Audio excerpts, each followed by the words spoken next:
नमस्कार, आप सभी का व्यवच्छेद विद्या में स्वागत है। तो स्टार्ट करते हैं terms use in the clinical anatomy. ये कुछ कॉमन टर्म्स हैं जो एक मेडिकल प्रैक्टिशनर अपनी डे टू डे लाइफ में यूज़ करते हैं। तो स्टार्ट करते हैं इसके सफिक्स से। The suffix itis means inflammation. Inflammation मतलब स्वेलिंग। इसका एग्जाम्पल है appendicitis, tonsillitis, arthritis, neuritis and dermatitis. तो अब इन सबको थोड़ा डिटेल में समझते हैं। तो मैंने यहाँ पे नोट्स बनाए हैं जिससे बहुत इजीली होगा understood. Appendicitis a condition in which the appendix become inflamed and filled with पस। तो एक ऐसी कंडीशन है जिसमें अपेंडिक्स इन्फ्लाम्ड हो जाता है और उसमें पस फिल्ड आउट हो जाता है। तो अपेंडिक्स क्या है? एक पाउच लाइक स्ट्रक्चर है जो कि अटैच्ड होता है हमारे लार्ज इंटेस्टाइन से। तो अभी के टाइम में तो उसका कोई पर्पज़ नहीं है, तो इसको एक वेस्टिजियल ऑर्गन की तरफ अभी देखा जाता है। द नेक्स्ट है tonsillitis, an inflammation of the two oval shaped pad of tissue at back of throat. तो इसकी वजह से क्या होता है, टॉन्सिल्स में इन्फ्लेमेशन आ जाता है। मे बी इसका कॉज इन्फेक्शन हो सकता है, वायरल इन्फेक्शन और अ बैक्टीरियल इन्फेक्शन।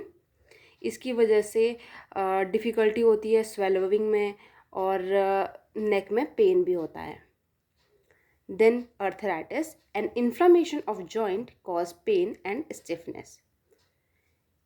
जॉइंट में इन्फ्लामेशन की कंडीशन को हम अर्थराइटिस कहते हैं, ठीक है, मतलब स्वेलिंग हो जाना जॉइंट्स में, जिसकी वजह से पेन और स्टिफनेस बहुत कॉमन सिम्टम्स देखने को मिलते हैं। इसका एग्जाम्पल है रिमेटॉइड अर्थराइटिस एंड ऑस्टियोआर्थराइटिस। तो रिमेटॉइड अर्थराइटिस एक कंडीशन है जिसमें पेशेंट को मॉर्निंग में स्टिफनेस होती है, ठीक है। तो रिमोटॉइड अर्थराइटिस की वजह से हमारे डेली की एक्टिविटीज़ करना भी बहुत डिफ़िकल्ट हो जाता है। इसकी वजह से पेन और डिसेबिलिटी होना बहुत कॉमन है, ठीक है, और आज की यंग जनरेशन में भी ये बहुत कॉमन दिखाई देता है। And OA that is osteoarthritis, ये एक डीजेनरेटिव कंडीशन है, इसके बारे में हम बाद में डिस्कस करेंगे।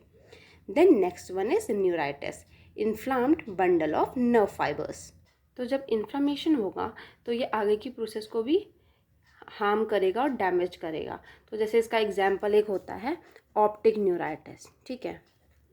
ऑप्टिक न्यूराइटिस ये एक कंडीशन है जिसमें स्वेलिंग हो जाती है, ठीक, और ये डैमेज करता है ऑप्टिक नर्व्स को, ठीक है, जिसकी वजह से जो विजुअल इंफॉर्मेशन है वो आई से ब्रेन तक नहीं जा पाती है, ठीक।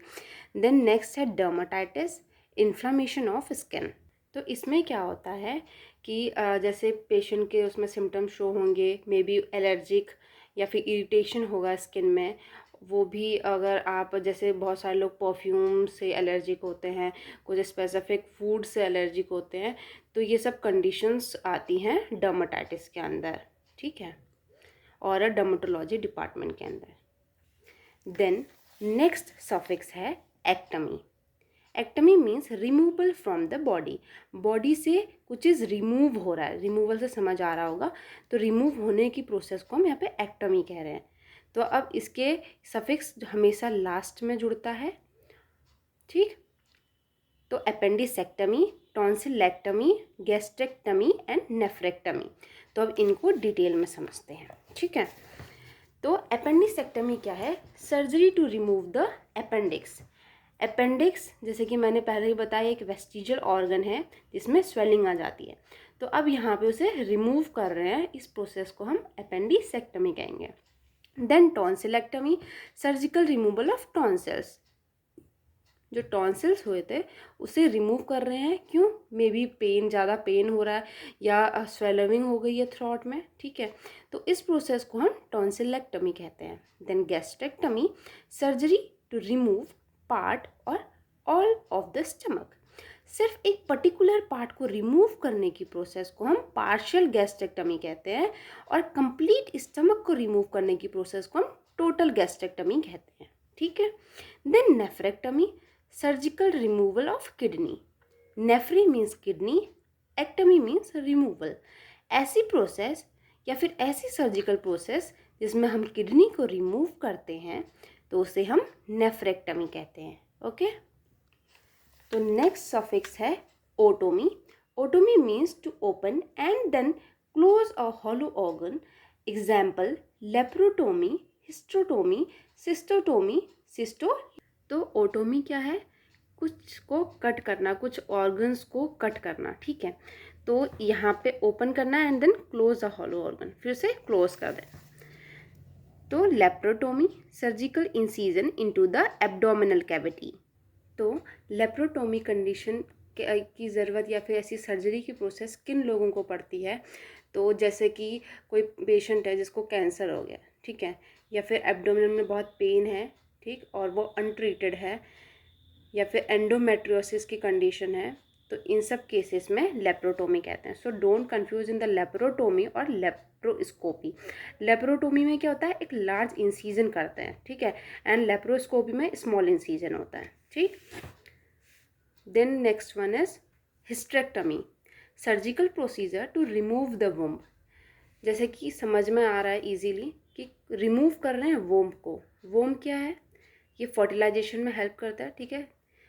इसकी अगर इसको रिमूव कर देंगे तो female will not able to get pregnant. Then cystotomy, surgical incision into the urinary bladder. तो यूरिनरी ब्लैडर में सर्जिकल इंसीजन करते हैं, उस प्रोसेस को हम सिस्टोटोमी कहते हैं। तो हमको सिस्टोटोमी करने की क्या ज़रूरत पड़ती है? तो इस केस में क्या होता है कि जैसे कुछ फीमेल्स होती हैं जिनको कॉम्प्लिकेशन हो जाता है यूरिनरी रिटेंशन का आफ्टर प्रेगनेंसी, और ब्लैडर कैंसर हो सकता है या फिर पेल्विक कैंसर है, तो इन सब केसेस में सिस्टोटोमी करते हैं, ठीक। Then cystolithotomy, urological procedure to remove one और मोर ब्लैडर स्टोन्स। एक और एक से ज़्यादा ब्लैडर स्टोन्स को रिमूव करने की प्रोसेस को हम सिस्टोलिथोटोमी कहते हैं, ठीक। देन हमारा नेक्स्ट सफिक्स है ostomy, means to open hollow organ and leave it open. मतलब कोई एरिया है, ठीक है, उसे कट किया गया और उसको ओपन ही रखना है। तो सिस्टोस्टोमी, कोलोस्टोमी, ट्रैकियोस्टोमी। तो सिस्टोस्टोमी क्या है? Opening into the bladder. Bladder की ओपनिंग को ही सिस्टोस्टोमी कहते हैं। तो इसका यूज़ क्या है? To restore the patient. तो इस केस में क्या होता है कि रिस्टोर करते हैं पेशेंट की जो यूरिनेट एबिलिटी है, ठीक है, जिसमें कॉम्प्लिकेशन आ रहे हैं, जैसे कि पेशेंट सफ़र कर रहा है यूरिनरी इनकॉन्टिनेंस से, ठीक है, तो इन सब केसेस में हम सिस्टोस्टोमी करते हैं। Then colostomy, opening of the large intestine for surgical procedure.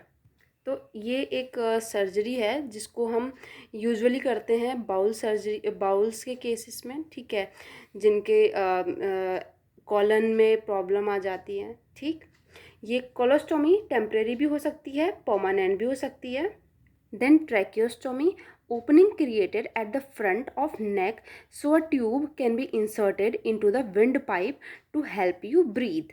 तो ट्रैकियोस्टोमी किन केसेस में करते हैं? बेसिकली इंजरी और एक्सीडेंट के केसेस में, जब ऑक्सीजन की सप्लाई लंग्स तक नहीं जा पा रही हो, ठीक है, तो उन केसेस में ट्रैकियोस्टोमी करते हैं। मोस्ट कॉमनली बाईपास करते हैं, ठीक है, और remove secretion from the airway और क्लीन करते हैं, ठीक है, जिसकी वजह से जो ऑक्सीजन है वो इजीली लंग्स तक जा सके। देन नेक्स्ट इज ओमा। ओमा मीन्स अ ट्यूमर। इसका एग्जाम्पल है लीपोमा, ऑस्टियोमा, न्यूरोफाइब्रोमा, हीमेएंजियोमा एंड कार्सिनोमा, ठीक। तो ओमा मीन्स होता है कैंसरस सेल्स, ठीक है। तो अब समझते हैं इनको इजी वे में। तो ऑस्टियोमा क्या होता है? A new piece of bone usually growing on another piece of bone. एक बोन का पीस, ठीक है, वो अनदर पीस ऑफ बोन के ऊपर ग्रो कर रहा है, ठीक है, तो उस कंडीशन को हम ऑस्टियोमा कहते हैं। ऑस्टियोमा भी 2 टाइप्स के होते हैं, यहाँ पे लिखा है मैंने, होमोप्लास्टिक ऑस्टियोमा एंड हेट्रोप्लास्टिक ऑस्टियोमा। होमोप्लास्टिक क्या होता है? जब bone tumour grows on other bone. जब बोन ट्यूमर क्या होता है? ग्रो करता है अदर बोन में, ठीक है। और हेट्रोप्लास्टिक जब बोन ट्यूमर ग्रो कर रहा है अदर टिश्यू में। तो एक बहुत माइन्यूट सा ये इनमें डिफरेंस है, ठीक। Then neurofibroma, type of peripheral nerve tumour that form soft bump on the skin. तो जो न्यूरोफाइब्रोमा है ये कहीं पे भी डेवलप हो सकता है, वेदर इट इज़ मेजर और माइनर नर्व, ठीक। तो न्यूरोफाइब्रोमा क्या है? ये एक बेनाइन ट्यूमर है, ठीक है। ये रेयरली शोन होता है पेशेंट्स में, ठीक है, और एक सीरियस मेडिकल इशू कंडीशन है। Neurofibroma most commonly genetic defects के कारण होता है। तो न्यूरोफाइब्रोमा के कॉम्प्लिकेशंस हो सकते हैं हेयरिंग लॉस, लर्निंग इम्पेयरमेंट हो सकता है, ठीक है, और हार्ट और ब्लड वेसल्स में प्रॉब्लम आ सकती है, मींस कार्डियोवैस्कुलर प्रॉब्लम्स हो सकती हैं, loss of vision and severe pain, ठीक। The next one is hemangioma, a type of birthmark appear bright red nodule of extra vessels. तो आपने बहुत कॉमनली देखा होगा या फिर रेयरली भी हो सकता है कि लोगों ने देखा हो, जो चाइल्ड होते हैं या फिर न्यू बॉर्न इन्फेंट्स होते हैं, उनमें एक बर्थ मार्क होता है, बहुत यूनिक सा रेड कलर का ब्राइट कलर का पैच टाइप का होता है, ठीक है। तो उसमें क्या होते हैं? एक्स्ट्रा वेसल्स होते हैं, ठीक है। तो उस केस को हम हीमाएंजियोमा कहते हैं, उस टर्म को। Then next one is carcinoma, cancer that form in epithelial tissue. तो एपिथेलियल टिश्यू क्या है? ये एक टाइप का टिश्यू है जो कवर करता है हमारी बॉडी को इंटरनल और एक्सटर्नल तरीके से, ठीक है। तो इसकी वजह से ये कैंसर कहाँ डेवलप होता है? हमारे एपिथेलियल टिश्यू पे, ठीक। Then lipoma, a fatty lump most often situated between the skin and muscle layer. तो ये भी एक टाइप का कैंसरस सेल होता है, ठीक है। वैसे तो हार्मलेस होता है, पर धीरे धीरे ये बढ़ता रहता है, अपने साइज़ को इंक्रीज करता रहता है, ठीक। तो लिपोमा आपकी बॉडी में कहीं भी अपीयर हो सकता है, whether it is back, trunk, arms, shoulder और नेक, ठीक है। ये एक बिनाइन सॉफ्ट टिश्यू ट्यूमर है।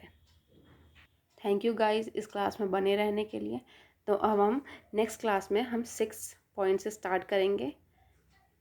Thank you so much for watching. Please share, like and subscribe.